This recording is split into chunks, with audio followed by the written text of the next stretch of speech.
WhatsApp guys, কেমন আছো সবাই? আশা করি সবাই খুব ভালো আছো। থাম্বনেল দেখে বুঝতে পেরেছো ফাইনালি আমরা অনেক পুরনো একটা সিরিজ ডেথ নোট এক্সপ্লেন করতে চলেছি। যারা আমার র্যান্ডম ভিডিও চ্যানেলের ফলোয়ার এখানে আছো তারা অলরেডি ডেথ নোটের কিন্তু বেশ কয়েকটা সিনেমা দেখেছো এবং এই সিরিজটা সম্পর্কে মোটামুটি তোমাদের ধারণা আছে যে কিরা, তারপর এল। আর যারা এনিমি লাভার তারা তো অলরেডি ডেথ নোট আরো এক যুগ আগে শেষ করে ফেলেছে। তো যাই হোক, ডেথ নোট সম্পর্কে আমি বলি কেন ডেথ নোট সিরিজটা আমি আনলাম। ডেথ নোট সিরিজটা এসেছিল হচ্ছে 2006 সালের 4 অক্টোবরে, মানে 17 বছর পূরণ হয়েছে ডেথ নোটের এবং এটার আইএমডিবি রেট হচ্ছে 10-এ 8.9, one of the highest IMDb rate মনে করো যত এনিমি রয়েছে তার মধ্যে। এবং ডেথ নোটের যে 17 বছর হয়ে গিয়েছে, এরপর নতুন আর কোনো সিজন আসেনি, তারপরেও কিন্তু হিউজ ফ্যান ফলোয়ার রয়েছে ডেথ নোটের এবং এখনো পর্যন্ত এটাকে one of the best anime series বলা হয়ে থাকে। তো আমরা বেশি দিন সময় নেব না, আমরা প্রতিদিন দুটো করে এপিসোড কভার করে মোটামুটি 10-15 দিনের মধ্যে ডেথ নোট শেষ করে ফেলবো।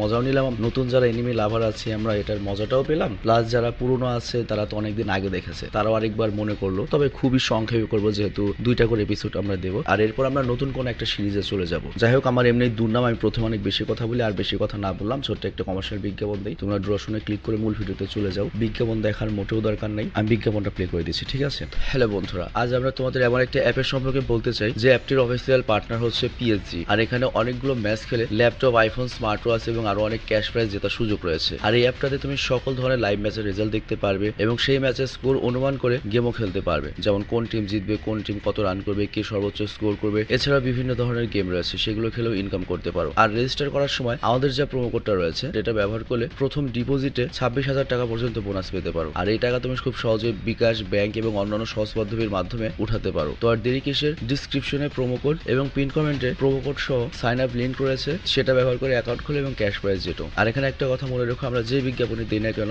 অনলাইন থেকে টাকা আয় করা এত সহজের একটা ব্যাপার নয়। তোমরা কোনোভাবে আর্থিক ক্ষতির সম্ভাবনা রয়েছে এমন কোনো ওয়েবসাইটে যাবে না। তো বিজ্ঞাপন শেষে আমরা মূল ভিডিওতে চলে আসলাম। তো ডেথ নোটের যে এনিমি সিরিজটা সেটার গল্পের শুরু হয় শিনিগামির দুনিয়ার সিন দেখিয়ে। আর আমরা যারা জুজুৎসু কাইজেন দেখি তারা শিনিগামি বলতে বোঝায় হচ্ছে মনে করো যেটা জাদু দিয়ে যে জিনিসগুলো তৈরি করা যায়, যেমন মেগুমি জাদু দিয়ে যে পাখিগুলো তৈরি করে ওইরকম, কিন্তু শিনিগামি বলতে এখানে বোঝানো হয়েছে সম্ভবত অ্যাঞ্জেল বা জিনদের দুনিয়া। তবে এই সিরিজের অনুযায়ী জাপানে নাকি শিনিগামিকে বলা হয় গড অফ ডেথ, যেমনটা আমরা যারা ইসলাম ধর্ম পালন করি তারা আজরাইলকে বলি, আর যারা হিন্দু তারা যমরাজকে বলে আর কি। তবে আমি এখানে যেটা বুঝতে পারলাম, শিনিগামি বলতে ওই জিনদের রাজত্ব বা ওই অ্যাঞ্জেল ট্যাঞ্জেলই বোঝানো হয়েছে, স্পেসিফিক কোনো একজনকে বোঝানো হয়নি। তো এখানে আমরা একজন শিনিগামিকে দেখি যার নাম হচ্ছে রিউ, আর সে চুপচাপ বসে সবকিছু দেখছিল আর চিন্তা করছিল যে কেমনে কি চলছে। আর এখানে উল্লেখ্য কিন্তু অ্যাঞ্জেল অফ ডেথ মানে যমরাজ, আর ওর বাকি সব যে শিনিগামি বন্ধুরা ছিল তারাও রেস্ট করছিল, নিজেদের মধ্যে আলাদা আলাদা গেম খেলছিল। তো বুঝতেই পারছো এখানে অনেক শিনিগামি রয়েছে। তো শিনিগামি কোনো একজনের নাম নয়, তো এর মানে শিনিগামির প্রজাতিটাই আলাদা, ওই জিনটিনি বলা চলে। আর এদিকে আমাদের পৃথিবীর দুনিয়াতে দেখানো হয় ক্লাসরুমে আমাদের নায়ক মানে আমাদের এই সিরিজের মেইন ক্যারেক্টার লাইট ইংলিশ ক্লাসে বসেছিল। তো ও পাশে শিনিগামিদের মতো বাকি বন্ধুরা যেমন নিজেদের মধ্যে খেলছিল, কথা বলছিল,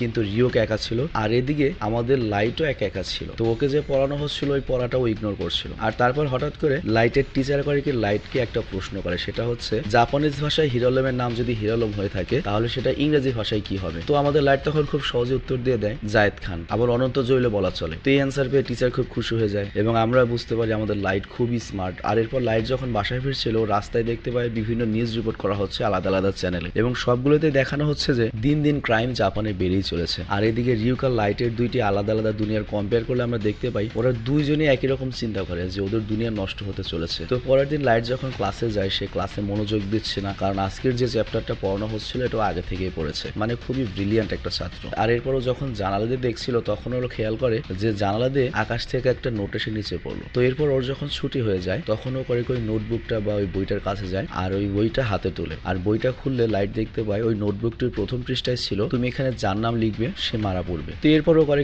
নোটবুকটা বন্ধ করে সেখানেই রেখে চলে আসতে থাকে আর বলে এটা কিভাবে হতে পারে, হয়তো কারো এটা হারিয়ে গিয়েছে বা কেউ প্রাঙ্ক করছে। মানে ও মনে করে ব্যাপারটা অনেকটা এরকম, আমাদের আগে এক ধরনের মেসেজ আসতো না হোয়াটসঅ্যাপে বা মোবাইলে, তুমি যদি গাইসা খগের নামটা 12 জনকে ফরওয়ার্ড করো তাহলে 12 ঘন্টার মধ্যে ভালো একটা নিউজ পাবে, নয়তো তোমার নানি মারা যাবে। তো সেরকম একটা কিছু। তো ওই বইটা ফেলে চলে আসছিল, কিন্তু হঠাৎ করে ওর আবার কৌতূহল জাগে আর তারপরও করে কি ওই নোটবুকটা নিয়ে বাড়িতে চলে আসে। আর তারপরও যখন ওই নোটবুকটার প্রথম পেজটা খুলে এবং ওটার রুলগুলো বা নিয়মগুলো পড়তে থাকে সেখানে লেখা ছিল তুমি যে লোকটির নাম লিখবে ওই লোকটির 40 সেকেন্ডের মধ্যে হার্ট অ্যাটাকে মারা যাবে। আর নাম লেখার সময় অবশ্যই ওই লোকটির চেহারা তোমার মনের ভেতর ভেসে উঠতে হবে। আর এটার কারণ হচ্ছে এটাই যাতে তুমি নামটা লিখবে ওই নামের অন্য একজন মারা না যায়। আর তাছাড়া এই নোটবুকে আরো লেখা ছিল যে লোকটির নাম লেখা হবে সে 40 সেকেন্ডের মধ্যে হয় হার্ট অ্যাটাকে মরবে অথবা যে কোনো অ্যাক্সিডেন্ট অ্যাক্সিডেন্টের কারণে মারা যাবে কিংবা কোনো রোগে। তবে চাইলে তুমি অপশন দিতে পারবে, যেমন তুমি ডিসক্রাইব করতে পারবে 6 মিনিট 40 সেকেন্ডের মধ্যে যে কিভাবে লোকটি মারা যাবে আর লোকটি সেভাবে মারা যাবে। তো এটা পড়ার পরে লাইট তার বিছানায় শুয়ে পড়ে আর চিন্তা করতে থাকে প্রাঙ্ক করার নামে এখানে বেশ ডিটেলস তো লেখা রয়েছে, আচ্ছা যদি কেউ প্রাঙ্ক করে একবার ট্রাই করে দেখতে সমস্যা কি। তো এরপরও যখনই নাম লিখতে যাবে কারো তখনই ভাবে যদি এটা সত্যি হয় তাহলে তো আমি একটা খুনি হয়ে যাব। কিন্তু ওই মুহূর্তে সেই টিভিতে একটা নিউজ রিপোর্টিং দেখতে পায় যে আজকে একটা ক্রিমিনাল একটা ডে কেয়ার সেন্টারে গিয়ে অনেকগুলো স্টুডেন্ট এবং টিচারকে হোস্টেস বানিয়ে রেখেছে। আর এই ক্রিমিনালটি গতদিনও একটা শপিং মলে গিয়ে ক্রাইম করে এসেছে। তো ওই লোকটির ছবি টিভি চ্যানেলে দেখানো হয়, তার সাথে তার প্রপার নামটাও দেখানো হয় স্পেলিং সহ। তো লাইট করে কি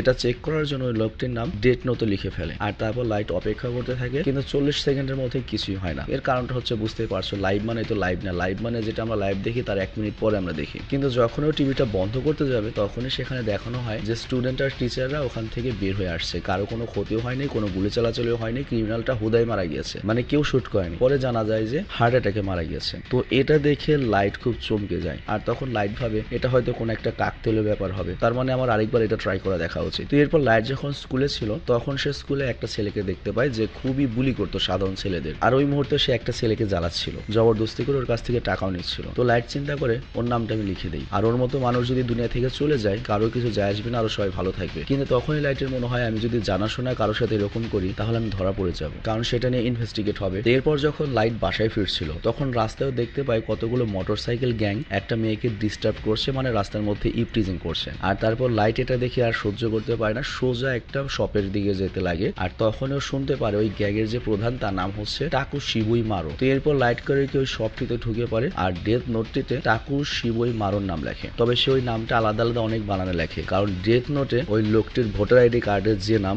অরিজিনাল সেভাবে সেরকম স্পেলিং এ নামটা লিখতে হবে। তো যে গ্যাং প্রধানের নামটা শুনেছিল ওটা যত রকমের স্পেলিং এ লেখা যায় তত রকমের স্পেলিং এ বানানে লিখতে থাকে, আর ওই লোকটির চেহারা মনে ভাসাতে থাকে, আর ওই লোকটির মৃত্যুর কারণ হিসেবে লেখে অ্যাক্সিডেন্ট। তো এরপরে আমরা দেখতে পাই মেয়েটা ওখান থেকে দৌড়ে পালিয়ে যেতে লাগে, আর তখন ওই টাকু মানে ওই গ্যাং করে কি মোটরসাইকেল ওর পিছু করে, কিন্তু ঠিক ওই সময় পাশ থেকে একটা ট্রাক এসে ওই মোটরসাইকেলের উপর উঠিয়ে দেয় এবং টাকু সেখানেই মারা যায়। আর এটা দেখে লাইট খুব শকড হয়ে যায়, সাথে অবাক হয়ে যায়, তার মানে এই ডেথ নোট সত্যি কাজ করে। তো দুজনকে মারার পর ওর ভেতরে অনুশোচনা কাজ করে এবং ওর ডিপ্রেশনে চলে যায় যে আমি এটা কি কাম করলাম। আর অন্যদিকে আমরা শিনিগামিকে দেখতে পাই যে তার বাকি বন্ধুদেরকে বলছিল আমার ডেথ নোটটা নিচে পড়ে গিয়েছে, আর এটা দেখে বাকি সব শিনিগামিরা ওর উপর হাসতে থাকে এবং বলে তুমি অলওয়েজ কোনো না কোনো একটা বিপদে পড়ো, তুমি সেটা লাস্ট কোথায় দেখেছিলে। রিয়ক তখন বলে আমার মনে হয় ওটা আমি পৃথিবীতে ফেলে দিয়ে এসেছি। তো এরপর বাকি শিনিগামিরা রিয়ককে বলে তোমার কাছে তো আরেকটা ডেথ নোট রয়েছে। রিয়ক বলে হ্যাঁ আছে, কিন্তু আমার প্রথমটাই দরকার। তো এরপর রিয়ক করে একটা পোর্টালের কাছে যায়, আর এই পোর্টালটাই মূলত মানুষের দুনিয়া আর শিনিগামির দুনিয়াকে কানেক্ট করেছে। তো এই পোর্টালের মাধ্যমে রিয়ক করে কি ডাইরেক্ট তার ডানাটি ফেলে দিয়ে পৃথিবীতে চলে আসে। আর অন্যদিকে আমরা পৃথিবীতে দেখতে পাই লাইট বাসায় এসে তার মাকে ন্যাশনাল ফাইনাল কার্ডের রিপোর্ট দিচ্ছে যে সে ফার্স্ট হয়েছে। আর তখন ওর মা ওকে বলে তোর যদি কোনো গিফটের দরকার হয় তুই বলতে পারিস, কিন্তু লাইট কোনো কিছু না বলে তার রুমে চলে যায়। আমি হলে তখন আইফোন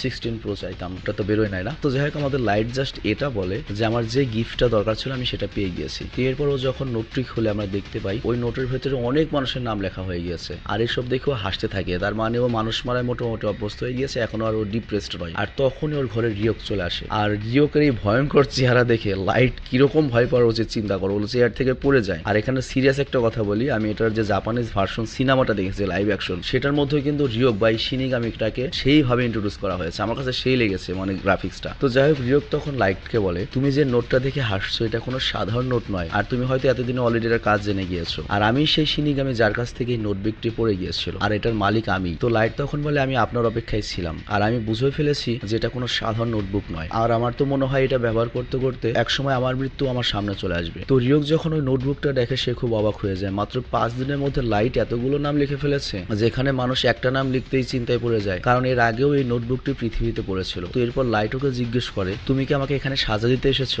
রিয়ক বলে সাজা? কিসের সাজা? তুমি এটা কি বলছো? এই নোটটা পৃথিবীতে যদি কেউ পায় সেটা তার হয়ে যায়, এই নোটবুকটা এখন তোমার, এখন তুমি এটা তোমার ইচ্ছে মতো ব্যবহার করতে পারো, আর যদি তোমার এটা ব্যবহার করতে ইচ্ছে না হয় তুমি এটা কাউকে দিয়ে দিতে পারো, তবে সেক্ষেত্রে তোমার কাছে যে নোটটা ছিল এবং এই নোট সম্পর্কিত যত স্মৃতি রয়েছে সব স্মৃতি আমাকে তোমার মুছে ফেলতে হবে। তবে এখানে তোমাকে আরেকটা গুরুত্বপূর্ণ কথা বলছি, এই ডেথ নোট একবার যে ব্যবহার করে সে মৃত্যুর পরে তার আত্মার শুদ্ধির জন্য সে নরকে যেতে পারে না, স্বর্গেও যেতে পারে না, তার আত্মা মাঝে মাঝে একটা জায়গায় সারা জীবন যন্ত্রণা পেতে থাকে। আর এমন একটা সময় আসবে যখন এই নোটে আমার নিজের হাতে তোমার নামও লিখতে হবে। তো এরপর রিয়ক লাইটকে জিজ্ঞাসা করে তুমি সবাইকে হার্ট অ্যাটাকে মেরেছো আর শুধুমাত্র একজনকে অ্যাক্সিডেন্টে মেরেছো, এরকম কেন? লাইট তখন বলে সবাইকে যদি হার্ট অ্যাটাকে মারি তাহলে কিছুদিনের মধ্যেই কেউ এটা বুঝে ফেলবে যে কেউ একজন এটা ঘটাচ্ছে, কিন্তু আমি রেসপন্সিবিলিটি নিয়েছি এই দুনিয়া থেকে সকল খারাপ লোকদের আমি শেষ করে দেবো। আর দুনিয়ার সকল মানুষজন যদি বুঝে যায় যারা খারাপ কাজ করছে তারা এইভাবে মারা পড়ছে, তাহলে যারা খারাপ কাজ করছে তারা খারাপ কাজ বাদ দিয়ে দেবে, নিজেকে শুধরে ফেলবে, ভালো জীবন যাপন করবে। তো এরপর রিউক বলে তুমি যদি এরকম করতে থাকো তাহলে দুনিয়ায় খারাপ মানুষ বলতে একমাত্র তুমিই বেঁচে থাকবে। লাইট বলে না, আমি ওরকম না, আমি অনেক ভালো একটা ছেলে, আমি ভালো স্কুলে পড়াশোনা করি এবং সেখানে আমি টপার। আর আমি যে নতুন একটা পৃথিবী বানাবো, যে পৃথিবীতে কোনো খারাপ লোক থাকবে না, সেই পৃথিবীর ঈশ্বর হব আমি। মানে বুঝতে পারছো জাপানিজ কথা, জাপানিজ এনিমি, ওদের কথাবার্তা আমাদের কথাবার্তাতে মিলবে না। এটাকে ধর্মীয় দিক দিয়ে না দিয়ে জাস্ট একটা মানগা বা একটা সিরিজ বা এনিমি হিসেবে না। তো যাই হোক, লাইটের কথা শুনে রিউক বেশ স্যাটিসফাইড হয়ে যায়। আর রিউকও বুঝতে পারে এখানে থাকলে ওর খুব মজা হবে, মানে এই দুনিয়াতে ওর মজা আসতে শুরু করেছে এবং সিদ্ধান্ত নেয় ও লাইটের সাথে থাকবে। তো এখানেই ডেথ নোটের যে ইন্ট্রোডাকশন এপিসোডটা ছিল, আই মিন ফার্স্ট এপিসোড, সেটা শেষ হয়ে যায়। তো এবার চলো আমরা দ্বিতীয় এপিসোডে যাই। তো দ্বিতীয় এপিসোড যখন শুরু হয় আমরা দেখতে পাই লাইটের হাই স্কুলে ক্লাস চলছে, আর এখনো সে ইংলিশ ক্লাসে চলছে। বরাবরের মতো এবারও লাইটের মন পড়াই নেই। আর টিচার তখন লাইটকে একটা ইংলিশ বাক্য দিয়ে সেটাকে জাপানিজ ভাষায় কনভার্ট করতে বলে। তো লাইট বরাবরের মতো সবগুলোর অ্যান্সার দ্রুত দিয়ে ফেলে। আর এর সাথে আমরা দেখতে পাই যে লাইটের সাথে রিওকও রয়েছে, আর রিওক লাইটের সাথে কন্টিনিউয়াসলি কথা বলে। তো লাইট তখন বলে দেখো, তোমার কথা হয়তো কেউ শুনতে পায় না, হয়তো তোমাকে কেউ দেখতে পায় না, কিন্তু তোমার কথার যে উত্তরগুলো দেবো সেগুলো তো সবাই দেখতে পাবে, শুনতে পাবে। তো মানুষ আমাকে পাগল বলবে, তুমি প্লিজ চুপ করে থাকো, বাড়িতে গিয়ে কথা হবে। তো এরপর স্কুলের একটা ছেলে লাইটের সাথে কথা বলতে চাইলে লাইট বলে এখন আমি কথা বলবো না, আমি ব্যস্ত রয়েছি। আর রিওক তখন বলে তুমি ব্যস্ত? তুমি কই ব্যস্ত? তুমি কি এখন বাসায় গিয়ে ওই ডেথ নোটে আবার নাম লেখা শুরু করবে? এটাতে এত ইম্পর্টেন্ট কিছু না। লাইট বলে হ্যাঁ, এটা অবশ্যই ইম্পর্টেন্ট কিছু। তো এরপর সে বাসায় যায় আর রুমে ঢুকে সেই ক্রিমিনালদের নাম ওই ডেথ নোটে লিখতে থাকে, যাদের নামই টিভি চ্যানেলে দেখানো হয়। আর তারপর রিউক বলে তুমি এত কেন পরিশ্রম করছো? তুমি মাত্রই তো স্কুল থেকে আসলে। তখন লাইট বলে দেখো, স্কুল থেকে আসার পরে আমার এই অপরাধ দমনে খুব অল্প সময় থাকে, কারণ আমার পড়ালেখাও করতে হয়, কারণ আমাকে স্কুলের পারফরমেন্সও ঠিক রাখতে হবে, এই জন্য পড়াশোনা করা প্রয়োজন। তারপর আমার ঘুমের প্রয়োজন, কারণ আমি তো ক্লাসরুমে ঘুমাতে পারবো না। তার উপর আমার মেন্টাল হেলথও ঠিক রাখতে হবে। তো এর জন্য আমি সবসময় সঠিক ব্যবহার করি। তো এরপর হঠাৎ করে লাইটের বোন সাইউ ওর রুমের গেট নক করে যে আমাকে হোমওয়ার্কে সাহায্য করো। তো এটা শুনে লাইট করে ওই ডেথ নোটটি ড্রয়ারে রাখে আর ওর বোনকে ভিতরে আনে। আর রিওক তখন বলে তোমার জায়গায় যদি আমি থাকতাম এটা আমি কখনোই করতাম না, কারণ তুমি তোমার ডেথ নোটটি সবচেয়ে উপরের ড্রয়ারে রেখেছো। তোমার বোন যদি এখন ভুলে ওই ডেথ নোট টাচ করে সে কিন্তু আমাকে দেখতে পাবে। তো এই কথা শুনে লাইট রিউককে বলে এই কথা তোমার আগেই বলা উচিত ছিল, এটা অনেক গুরুত্বপূর্ণ একটা ব্যাপার। তবে তারপর লাইট করে কি ব্যাপারটা বা সিচুয়েশনটা হ্যান্ডেল করার জন্য অনেক শান্ত থাকার চেষ্টা করে আর ওর বোনকে অঙ্ক বোঝাতে হেল্প করে। আর এদিকে আমরা আইসিপিও দেখতে পাই। আইসিপিও মানে হচ্ছে ইন্টারন্যাশনাল ক্রিমিনাল পুলিশ অর্গানাইজেশন। আর এখানে অফিসারদের একটা মিটিং চলছে, যেখানে প্রায় 50টা দেশের বেশি অফিসার এখানে এক জায়গায় হয়েছে। তো সবাই মিটিং শেষে বলা বলি করছিল গত সপ্তাহে 52টা ক্রিমিনালের মৃত্যু হয়েছে, তাও শুধুমাত্র হার্ট অ্যাটাকে। তো একটা অফিসার বলে এতে ক্ষতি কি, ওইসব ক্রিমিনালদের তো এমনিও ফাঁসির সাজা ছিল, যা হয়েছে ভালোই হয়েছে। কিন্তু একজন অফিসার বলে তুমি এটা কিভাবে বলতে পারো, এটা কিভাবে ঠিক আছে? ওরা ক্রিমিনাল হোক, কিন্তু যেটা হচ্ছে এটা তো এক কথায় মার্ডার। আর তারপর অফিসারদের মধ্যে পক্ষে বিপক্ষে ঝামেলা লেগে যায়। কিছু লোক বলে এটা জাস্ট একটা কাকতালীয় ঘটনা, কিছু বলে এক সপ্তাহে 52 জন ক্রিমিনালের, শুধুমাত্র ক্রিমিনালদের হার্ট অ্যাটাকে মরা মোটেও কাকতালীয় ঘটনা নয়। আর আলাদা আলাদা জায়গায় থেকে একই সময় তাদের হার্ট অ্যাটাক হয় কিভাবে, মানে বুঝতেই পারছো। আমাদের লাইট যখন নাম লেখে তখন তো একবারে সবার নাম লেখে, ওর তো সময় খুব কম স্কুল থেকে আসার পরে। তো দেখা যায় আধা ঘন্টার মধ্যেই 10-12টা ক্রিমিনালের হার্ট অ্যাটাক হয়ে যায়। তো এই নিয়ে পক্ষে বিপক্ষে অফিসারদের গ্যাঞ্জাম বাড়তেই থাকে। আর তখন মিটিং এর যে হেড সে সবাইকে বলে আপনারা সবাই চুপ করুন, এবং যাই হোক না কেন, ওরা ক্রিমিনাল হোক যাই হোক, নিশ্চয়ই এটা কেউ করছে এবং এটা আমাদের অবশ্যই খুঁজে বের করতে হবে। আর এর জন্য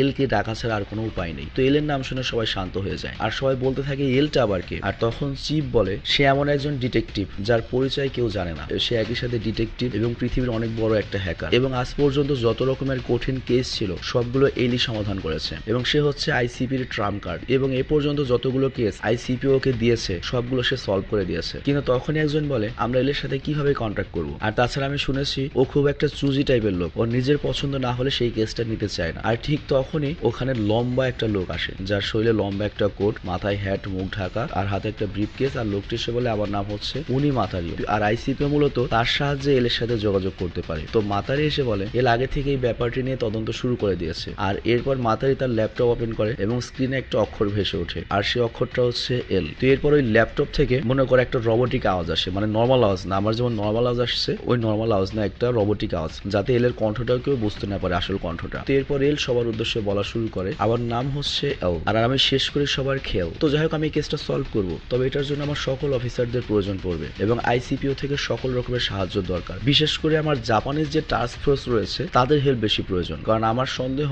এইসব ক্রিমিনালদের যে খুন করেছে সে জাপানেই থাকে। আর এদিকে আমরা রিওকার লাইটকে একটা পরিত্যক্ত বাড়ির ভেতরে দেখতে পাই, যেখানে লাইভ তার নোটবুকটা সুরক্ষিত করার জন্য একটা ট্র্যাপ বানায়, মানে একটা কাভার টাইপ কোনো কিছু, কিন্তু সেটিতে আগুন লেগে যায়। আর এরপর সে যখন বাসায় আসে তখন ওর ড্রয়ারের ভেতরে আমাদের দেখানো হয় একটা নর্মাল ডায়েরি রয়েছে। রিয়ক তখন বলে ওটা কি তুমি লুকিয়ে ফেলেছো, কিন্তু চাবি তো ওখানেই রেখে এসেছো। তো এরপর লাইট যখন ড্রয়ারটা খুলে দেখায় তখন দেখা যায় যে ওটা একটা নর্মাল ড্রয়ার রয়েছে। আর তারপর লাইট আমাদের বোঝায় দেখো এই ডায়েরিটা যদি কেউ পেয়ে যায় আর যদি ড্রয়ারটি আনলকও থাকে, ওরা ভাবে যে এখানে শুধুমাত্র এই ডায়েরিটাই রয়েছে। কিন্তু এই ডেথ নোটটা লুকানোর জন্য এই ডায়েরির নিচে আমি একটা জায়গা তৈরি করেছি এবং এখানে আমি এমন একটা মেকানিজম তৈরি করেছি যেটা বল পেনের রিফিল দিয়ে খোলা যাবে। তো বিষয়টা তোমরা স্ক্রিনে দেখে বুঝতে পারছো যে ড্রয়ারটির নিচে একটা ফুটো রয়েছে আর সেই ফুটো দিয়ে বল পেনের যে রিফিল ওই ভেতরের যে পাইপ সেটা ঢোকানো হয়, তাহলে কাঠটা উপরের দিকে উঠে যাবে। এবং ওই ড্রয়ারের মধ্যে দুইটা পার্ট করা হয়েছে, একটা উপরের একটা নিচের, আর নিচের পার্টটাই মূলত ওই ডেথ নোটটি লুকিয়ে রাখা হয়েছে। কিন্তু ও যে মেকানিজমটা করেছে ওই সার্কিটটা মূলত আসলে সম্পূর্ণ নয়, যার জন্য ড্রয়ারের প্রথম বাটন সেখানে রিফিলের কারণে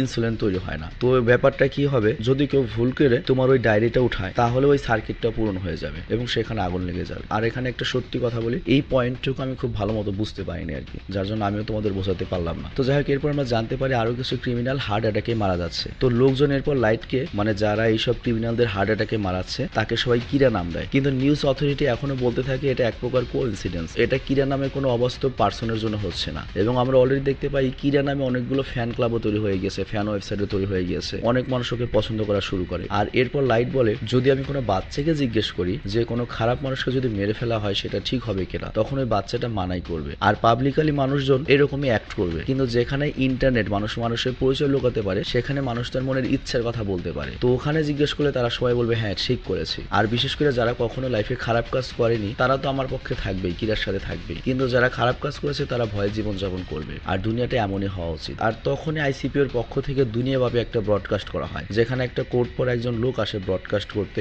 আর তার নাম হলো লিন্ড এল টেইলর, অর্থাৎ এল, মানে এল ফাইনালি সবার সামনে চলে এসেছে। আর তারপর আমরা জাপানিজ টাস্ক ফোর্সকে দেখতে পাই যারা এই লাইভ ব্রডকাস্টটি দেখছিল। আর তখন মাসুরা নামে একজন লোক তার চিফ অফিসারকে জিজ্ঞাসা করে এল তো আজ পর্যন্ত তার চেহারা দেখায়নি, কিন্তু আসছে এমন কেন করলো। চিফ তখন বলে হতে পারে এল এই কেসটির জন্য খুবই বেশি সিরিয়াস। তো যাই হোক, এরপর যখন ব্রডকাস্টটা শুরু হয় এল কিরার উদ্দেশ্যে বলে কিরা তুমি যা করছো হতে পারে এটা ঠিক, কিন্তু তারপর এটা একটা ক্রাইম, আইন নিজের হাতে তুলে নেওয়ার ক্ষমতা তোমার নেই, তুমি যেটা করছো সেটা ভুল, তুমি গুনাহ করছো। আর তারপর এল লাইভে কিরাকে অনেক ভালো মন্দ বলে, মানে ডাইরেক্ট ওকে একটা শয়তান বলে। আর এর ফলে লাইট অনেক রেগে যায়, রেগে গিয়ে লিন্ড এল টেলের নাম ডেথ নোটে লিখে দেয়। আর লেখার সময় লাইট মনে মনে বলে তুমি যদি আরেকটু স্মার্ট হতে তাহলে আজকে বেঁচে যেতে, তুমি তোমার নাম আর চেহারা দুটো নিয়ে টিভির সামনে এসেছো। তো এরপর 40 সেকেন্ড হয়ে যায় এবং আমরা দেখি টিভির মধ্যে যে লোকটা ছিল এল তার হার্ট অ্যাটাক শুরু হয়ে যায় এবং তখন লাইভ স্ক্রিন বন্ধ হয়ে যায় আর স্ক্রিনটিতে এল অক্ষরটি ভেসে ওঠে। আর এটা দেখে লাইট বেশ ঘাবড়ে যায়। আর তারপর আমরা আসল এল এর আওয়াজ শুনতে পাই, যেটা অনেক শুনতে বিরক্তিকর, মানে রোবটিক আওয়াজ। তো এল বলে তোমার সম্পর্কে আমি যতটুকু রিসার্চ করে পেলাম এর মানে হচ্ছে তুমি একটা জায়গায় উপস্থিত না থেকেও যে কোনো জায়গা থেকে সেই মানুষকে মারতে পারো, কিন্তু এটা কিভাবে করো এটা আমি নিজের চোখে দেখতে চাই। আর এর জন্য আমি এই আয়োজনটা করেছি। আমি যদি নিজের চোখে আজকে না দেখতাম আমি কখনোই বিশ্বাস করতে পারতাম না। তো কিরা আমি তোমাকে চ্যালেঞ্জ করছি, তুমি পারলে আমাকে এখন মেরে দেখাও।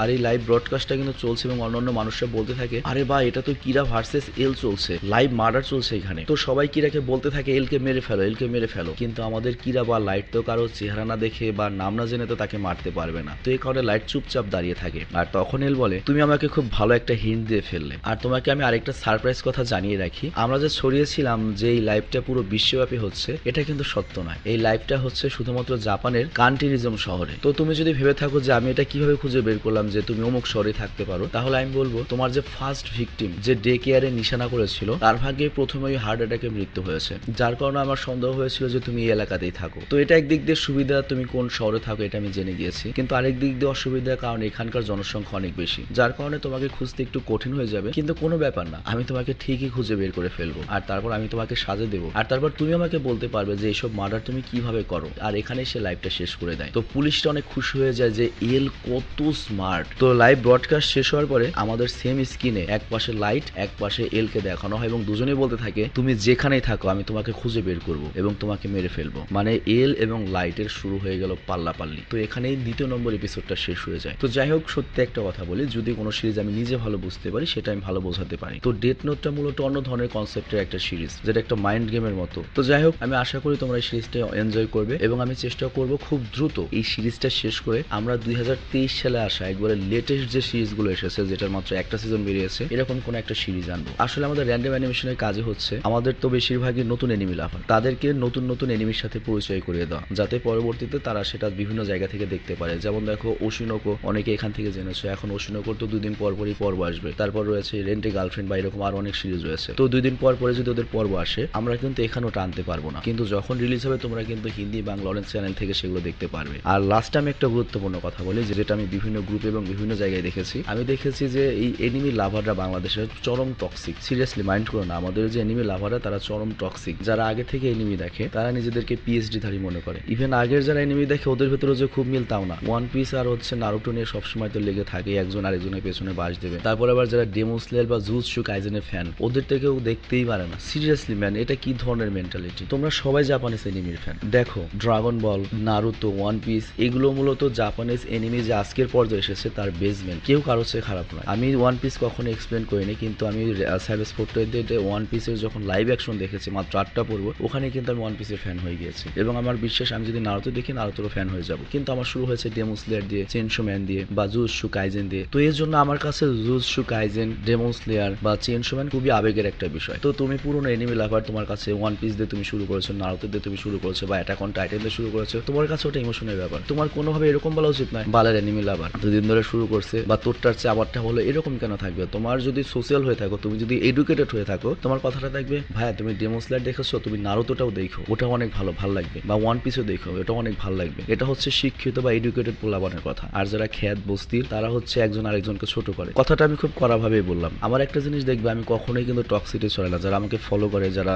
বিশেষ করে ফ্রি ফায়ারে ছিল, ওরা সবসময় জানে আমি অলওয়েজ টক্সিক জিনিসটা অ্যাভয়েড করতাম। তুমি হিন্দু মুসলমান বলো, ভারত বাংলাদেশ বলো, বা ওয়ান পিস, নারুতো বা ডেমন স্লেয়ার, পুরনো এনিমি ফ্যান, নতুন এনিমি ফ্যান, আমি তোমাদের টক্সিসিটি শেখাই না। আমি ওই ধরনের পার্সন। আমি পারলে ভালো কিছু তোমাদের বলবো, তোমরা সেটা শোনার চেষ্টা করবে। আরেকটা কথা হচ্ছে সবাই একরকম না, কিন্তু যারা টক্সিক চেষ্টা করবে ওদেরকে অ্যাভয়েড করার জন্য। দিন শেষে আমরা সবাই জাপানিজ এনিমির ফ্যান। আমার কাছে সময় নেই, তাহলে আমি নারুতোর সবগুলো দেখতাম, ওয়ান পিসের সবগুলো দেখতাম। আমি প্রচুর ব্যস্ত থাকি, তবে লাইভ অ্যাকশন যদি আসে আমি ওগুলো অবশ্যই এক্সপ্লেন করবো। তো যাই হোক, যারা পুরনো এনিমি লাভার রয়েছে তারা নতুনদেরকে সাজেস্ট করতে পারো যে ভাই আপনি এটাও দেখবেন, ভালো হতে পারে। কারণ তুমি যেটা দিয়ে শুরু করেছো ওটা তোমার কাছে আবেগ, যারা এটা দিয়ে শুরু করেছে তাদের কাছে এটা আবেগ। তো একজন আরেকজনকে ছোট করার যে মেন্টালিটি, এই যে টক্সিক গিরির যে মেন্টালিটি, এটা আসলে থার্ড ক্লাস লেভেলের একটা মেন্টালিটি। আনএডুকেটেড, আনসোশিয়াল পোলানের কাছ থেকে এগুলো আশা করা যায়, তোমাদের কাছ থেকে নয়। তো ভালো থেকো, সুস্থ থাকবে, টেক কেয়ার, আল্লাহ হাফিজ।